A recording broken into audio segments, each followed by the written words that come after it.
The Labor Party has released its first major policy ahead of next year's election, calling for an investment fund that could reduce the need for taxes. Labor leader Chris Hipkins announced his party's Future Fund policy, pitching it as a way to grow the economy, pay the bills and build local infrastructure. Political reporter Glenn McConnell was there as Labor kicked off its campaign. 2026, here we come. Well, kia ora koutou everybody, it's great to be here, so thank you for joining us for the Labor Party's first significant policy announcement. Chris Hipkins is officially in campaign mode, out asking voters for his old job back. We didn't have a politician in there. Yeah, that's all right. We can go with founder. His first policy to give a shot in the arm to Kiwi startups. Today we're announcing the establishment of the New Zealand Future Fund.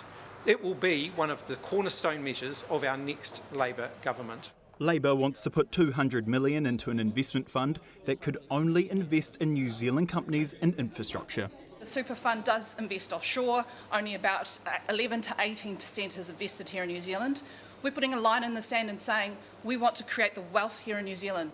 This Hamilton company has invented a tool to help first responders and soldiers insert IV lines. It's a lifesaver. But really, to commercialise this product globally, we need lots of money. Overseas, similar state investment funds are making big money.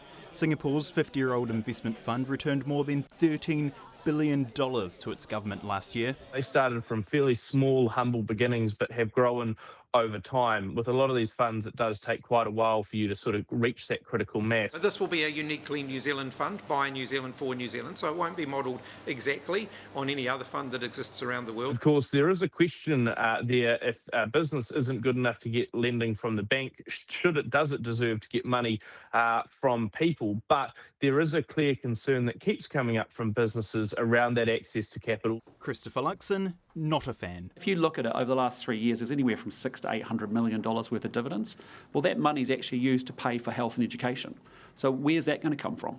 But Winston Peters is interested in the idea. In fact, he says he came up with it. Peters saying this is the Chris Timu Hipkins version of a New Zealand First policy. Hipkins saying he never stole Winston Peters' idea.